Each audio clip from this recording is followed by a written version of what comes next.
Pape Samba Diouf la ñuy dalal chargé de communication bu Auchan sànq Chérif mi ngi wax ñi ci loru am nañu ñàkk seen bakkan ñi naan officiellement 13 personnes mais askan bi ñu bëri nañu fukki nit ak ñeent ñoo ci faatu lu ci mën a am ñu ngi jaalewaat encore une fois seen ak njaboot di bokk ak ñoom naqar bi mais bu weesoo ñi ci faatu am na itam ñeneen ñu ci loru yàqule ci bokk na ci bërëb bi di Auchan moom Pape Samba Diouf nega ni daaw ñu ngi doon waxtaan ak moom ñu defoon le bilan liñ ci ñàkkoon nag ci koppar matoon na ay milliards su ma juumulee Pape Samba ñu ngi lay nuyuwaat di la dalalaat ci plateau bi. maa ngi leen di nuyu di leen fay. di leen sant di leen gërëm ci invitation bi. comme ni nga ko waxee woon daaw. ñoo ngi doon def le bilan provisoire mais pas chiffré. Très bien. Donc di ci profito tamit di jaale ñi nga xam ni ñëpp ñàkk nañ ci seen bakkan ci manifestation yi. di dolli di leen ñaanal.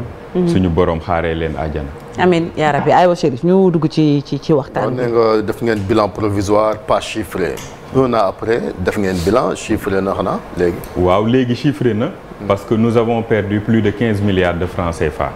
donc 15 milliards de francs CFA yooyu moom mooy suñu 19 magasins yi nga xam ni dañ ko saccagé pillé ko ba nga xam ni dara desatu fa. donc loolu perte la yoo xamante ni si ñun la touché directement. 19 milliards bari na de Pape Samba. plus de 15 milliards. 15 milliards waaw 19 magasins lañ saccagé. bari na lool ba pare impact yi mu am négativement dafay bëri. parce que day tax yow sa expansion wala sa développement da koy ralentir si fànn yu bëri. parce que prévoir woon que ni dinañu saccager say magasin lu si toll si 19. donc yaa ngi doon am ay projet ouvrir yeneen magasin am yeneen i emploi et autres mais loolu doo ko mënati def parce que da ngay prioriser li nga xam ne mooy rénovation yi donc loolu la ñu def au bout de 3 mois on a rénové tous ces 19 magasins ils sont tous réouverts. état bu Sénégal xam na loolu. état bu Sénégal xam na ko parce que ñun bi ñu saccagé lépp am si ñuy def évaluation beeg bilan bi dañ leen soumettre lépp ñu xam lépp li nga xam ni ñàkk nañ ko si lépp li nga xam ni perte nañ ko si ñu jox leen ko ñu am information bi yëpp dara ump leen si. waaye léegi lu leen tontu. ba tey ñoo ngi leen di déglu amaguñu benn réponse en tout cas daal ñun à notre niveau soumettre nañ leen lépp li nga xam ne war nañ leen ko jox comme document pour chiffrer. perte yeeg magasin yi li fa jotoon a xew tout. après solliciter seen accompagnement. remettre ngeen document bi à l'État. oui. kii par exemple. donc autorité seen suñu ministère de tutelle lañ koy jox après ñoom ñooy jàllale information. ministère du commerce. oui ministère du commerce donc joxe nañu document yëpp. léegi solliciter seen accompagnement depuis lors nous restons à l'écoute. parce que xam nañ ne état tamit. dafa am calendrier wu. mais Pape Samba atu yàlla ñu toog mbir mi amut suite est-ce que tamit lépp du fa jaaree tàbbi àjjana parce que début bi ñu ngi doon wax naan ci mbeddu Dakar yi am na ay caméras de surveillance ñu ngi doon wax naan dañuy ibbi enquête mais après déggaatuñ ci parce que sensibilité dossier bi est-ce que itam jàppoo ne fi mu ne nii mbir mi mënta dem ba naax saay. loolu moom pour prononcer wu dina metti trop parce que état bi dafa am calendrier mu ak programme boo xamante ni ñun ñi maîtriser wuñu ko ba pare est-ce que sax ñun war nañ see mën a prononcer wu ba mën a joxe ay instructions wala directives day jafe trop parce que ay partenaires lañ ñun daal li ñu def moom mooy ba ñu yàqulee prioriser nañu investisseurs yi dugal xaalis ñu rénover magasin yi ñu continuer liggéey ba bés bu ci état bi jàppee ñu xam ni jàpp na ci. mais di ngeen xaar ndàmpaay xanaa. loolu état bi moom moo koy décider. non laaju leen ko ci seen maanaam bilan bi ngeen def xanaa ci recommandation la nangam laaj ngeen xëy na. non mën na bañ a doon ndàmpaay. accompagnement lay doon. parce que état bi génn. nan ngay woowee accompagnement. par exemple mën na doon benn accompagnement fiscal. parce que da ngay fay li nga xam ni moom mooy impôt et consort te li ñuy fay fii nii Sénégal dafa bëri c'est des milliards et des milliards de francs CFA par an donc état bi su décider accompagner la mën na xool nan la lay defalee ay allègement ci impôt beeg douane beeg affaire yooyu nga mën cee génn mais Auchan aussi li muy jaay macha allah dafa bëri parce que gis nañ leen pratiquement ngeen implanté un peu partout dans le pays donc c'est tout à fait normal bénéfice yi bëri te tout à fait normal tamit impôt yi voilà waaw non c'est très normal c'est très normal moom moo tax suñuy impôt dañ koy fay ba mu mat sëkk chaque année au Sénégal donc nag vu que dafa am benn situation exceptionnelle moom moo tax ñu laaj leen accompagnement boobu wante xaaruñu leen ci. parce que ñoo ngi nii. mais sëñ Dio xanaa amu leen woon assurance nga xamante ne dafay jël en charge lépp problème yi amee. am nañu assurance mais assurance yi du la jëlal totalité bi yëpp. juste une partie lay jël surtout ak stock yi. loolu lay jël mais du jël lépp en charge. mu mel ni ñetti weer yoo xamante ni yéen ngi doon joyantiwaat ak defaraat ndax bàyyi ngeen xel également ji yu ni mel yàlla tere yàlla bu mu amaat bu dalee waat ci réew mi ndax matuwaay yi war jël ngeen ko.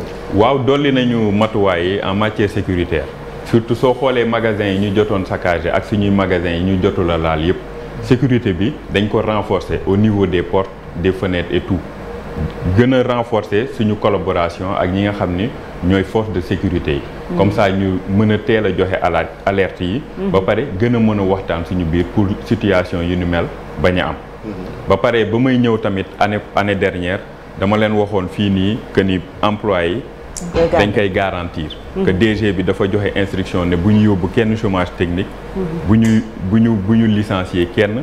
nañu continuer fay salaire yi même ñi amul magasin ñu affecté leen fenn en attendant niñ ko waxee woon noonu la amee dàkkuñu ci kenn yóbbuwuñu ci kenn chômage technique seeni employés dañ ko garantir. malgré perte yooyu. yow avec le recul bu ngeen di def seen kii lan ngeen jàpp ne moo taxoon ñu gën a cibler seeni magasin à l'époque. oui parce que dafa am benn discours boo xamante ne dañ ko entretenir à notre égard donc di ñu taxer comme ñoo xamante ni dañuy ñëw jël dem seen yoon.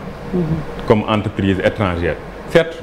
Auchan benn groupe international la nekk ci 11 pays à travers le monde donc su ñëwee fii nii Sénégal di liggéeyloo sénégalais di liggéeyloo fournisseurs locaux yi parce que suñuy magasin 60% suñu assortiment local fii lañ koy jëlee demuñu jëlee dara ci biti loo xamante ne am na fii lañ koy jëlee donc da ngay créer benn chaîne de valeur boo xamante ne ñëpp dañ siy gis seen bopp donc loolu rek ku ko def moi je me dis que ni lii entreprise sénégalaise la parce que yaa ngi ñëw di liggéey ak réew mi liggéeyloo doomi réew mi di fi contribuer économiquement ba pare actuellement ñoo ngi toll ci 1850. mais loolu terewut ñu ciblé magasin yi pillage yi ñu ci bëri sax gis nga ko doon dem comme lu moom fii gis nañ bi nekk fii ci Almadies nit ñi doon dugg tranquillement yenuy saako ceeb ñi yenu yóbbu ci kër yi. waaw dafa am tamit benn contexte économique ak jamono ni mu méttee woon tamit peut-être mën na ko expliquer ak restriction yi amoon ci période boobu yooyu yëpp les gens se sont défoulés wante am na biñ ñu saccagé ay nit yoo xamante ni jot nañ leen say jàpp ndax magasin yi am na ay caméra yoo xamante ni haute définition la suñu jëlee sa image comparé ko ak fichier administration bi dañuy génne ci sa pièce d'identité et tout. ana ñooñu bi ñu leen jàppee ils n'ont absolument rien à voir avec la politique la plupart ñoo xamante ni ay samba boy lañ ñoom ñoo duggoon di yàq bëri na ci ay nit yoo xamante ni seeni motivation tamit xamuñu ko. donc mi ngi noonu. mooy da nga leen bàyyi baal leen wala ñu ngi teg na leen loxo. porté woon nañu plainte comme ça. assurance bi mën a saisir dossier parce que pour nga mën a bénéficier aussi assurance bi d'une part foog nga def procédure judiciaire donc def nañ ko ñun à notre niveau lépp mi ngi woon ci loxo justice ba tey 15 milliards nga wax mais on a l'impression que yéen yëgu leen ko parce que quelque temps après non yëg nañ ko wante groupe international la donc c'est une multinationale donc les fonds sont réinvestis parce que dañoo am ay investisseurs entreprise bi benn famille moom moo ko moom boo xamante ni France a nekk situation ba mu amee ñu def le point ensemble avec les parties prenantes ci la ñu xool ni lii la ñuy soxla dugal injecté waat ko investiraat ko pour mën a defaraat suñuy magasin ñu ne amul problème dinañ leen accompagner waat ñu dugalaat xaalis boobu ñu continuer liggéey rapidement parce que priorité bi moom moo doon ibbiwaat rapidement parce que soo xoolee après manifestation yi ñun 72 heures après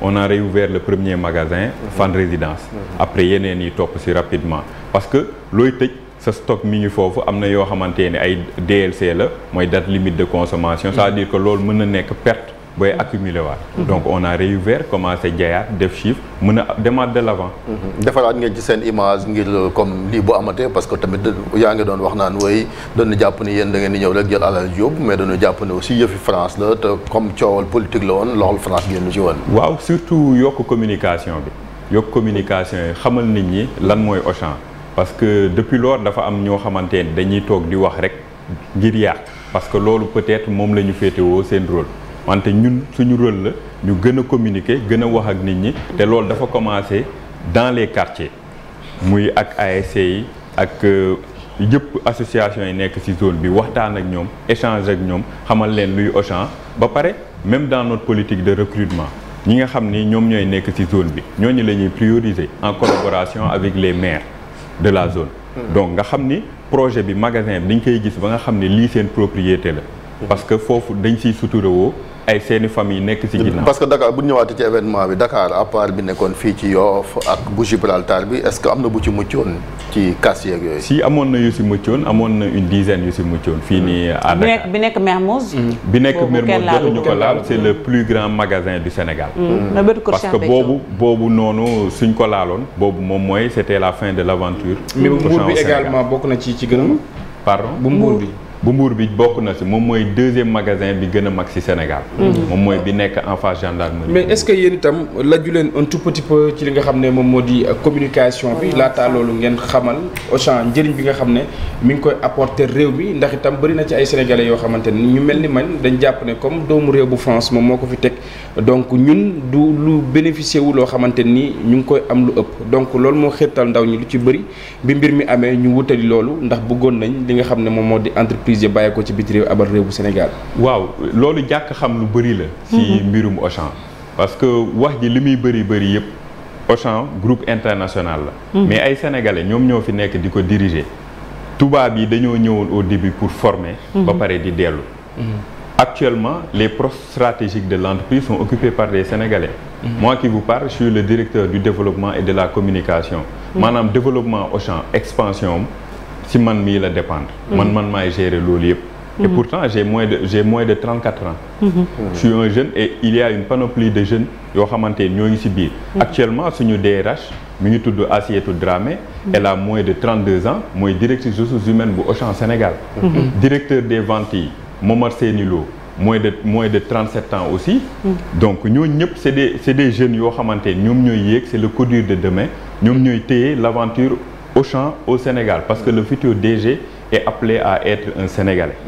Donc ils sont venus pour former, ils ont formé, ils sont en train de rentrer, on va reprendre les rênes de l'entreprise pour aller de l'avant. Donc c'est un patrimoine sénégalais boo xamante ni ñun ñoo ko war a sàmm préserver ko. amuñu waruñu lajj parce qu'ils ont donné la chance aux jeunes en les formant accompagner leen ba pare dem bàyyi ñoo yëf yi donc amuñu droit bay xoole lii di daanu. Bonjour déjà.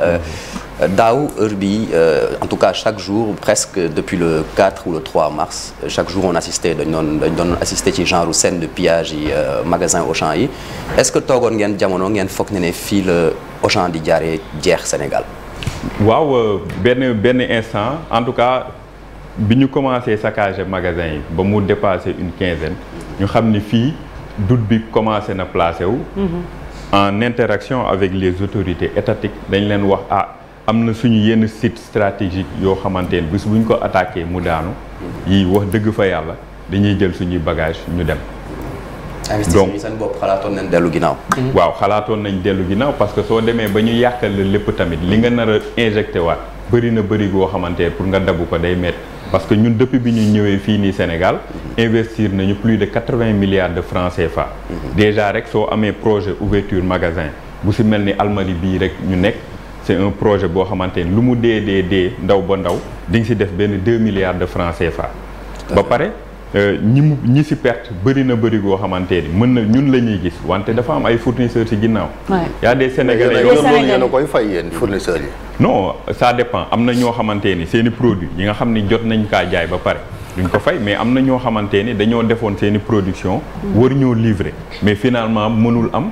comme joxe woon naa exemple bi ma fi ñëwoon ki ñu waroon livrer tomates yi ci zone des Niayes la nekkoon am na oignons yi tamit mu am quantité bu mu produire woon boo xamante ne ñun ñoo ko waroon absorber ba ñu saccagé suñuy 19 magasins ñun dañ ko xamal ni lii ñun mënatuñu ko absorber dinañu mën a jël li nga xam ni dinañ ko jaay wante lu ñu mënul jël nag duñ ko jël muy yàqu kooku moom à la fin il s'est retrouvé tomatam yooyu yàqu am na ci ñoo xamante investissement moom mënuñ ko wax te sécurité mënu cee ñàkk foo mën a dem ci àdduna bi tamit même gay dañuy xool stabilité baag yooyu balaa nit ñi investir.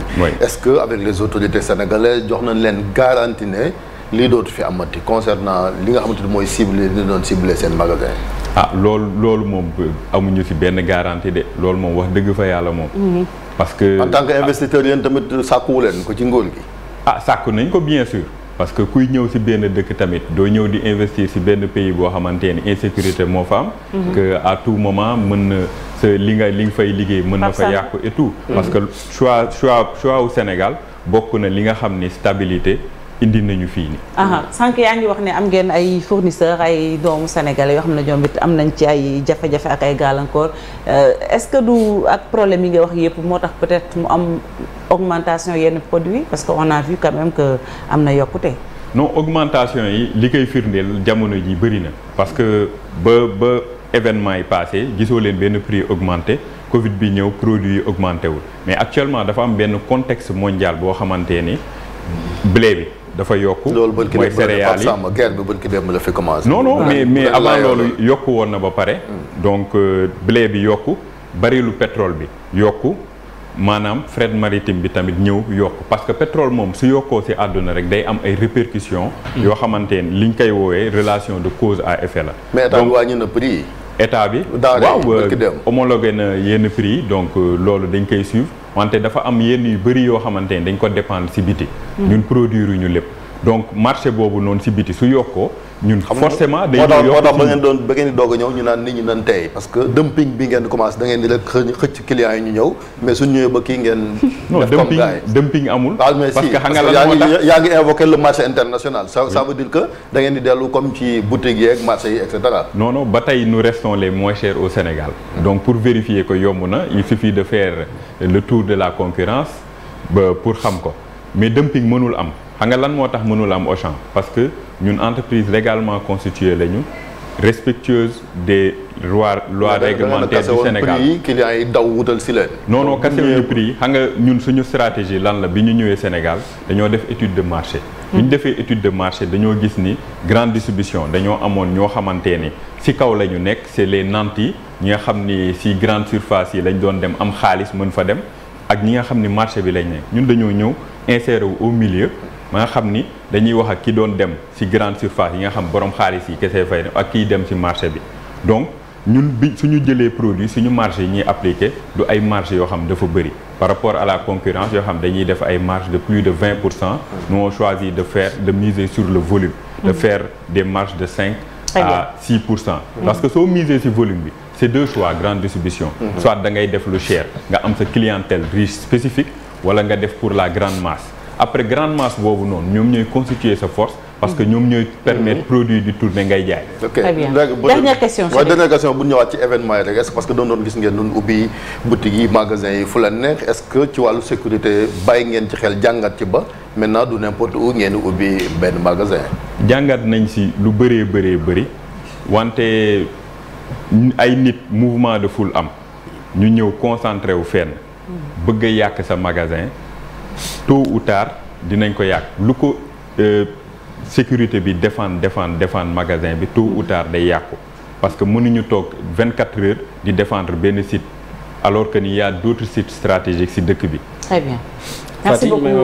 Une dernière question voilà donc xam nga jamono yi nekk génération bu consciente la ñu gis ci ndaw yu réewu Sénégal sànq yaa ngi koy wax yàqu-yàqu yi ba mu amee am na ñenn ci doomu réew mi ñoo xamante ni loru nañ ci à travers produits yi nga xam ne tegoon nañu ko Auchan xëy na am na ñu may seetaan bëgg nañ nga daal di ci dikkaat mu di normes yi nga xam ne war ngeen koo accepter produits yu ndaw ñi nan lay demee.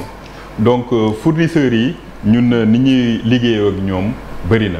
donc dafa am mail boo xamante ni foofu la ñuy envoyé seen demande d'agrément suñ ko envoyé am nañu ay chef produits yoo xamante ni ñoo leen di recevoir premièrement vérifier ndax yow sa entreprise c'est une entreprise légalement constituée parce que foog nga liggéey ak entreprise boo xamante ni c'est formel léegi nag ñu xool ñu wax la jox la suñuy cahier des charges wax la normes yi en termes de sécurité de traçabilité entre autres ba pare ñu am service de qualité boo xamante ni day def suivi ak accompagnement ñi nga xam ni ñoom ñooy fournisseurs yi pour permettre ñu développer wu donc vers une traçabilité et une sécurité alimentaire optimale.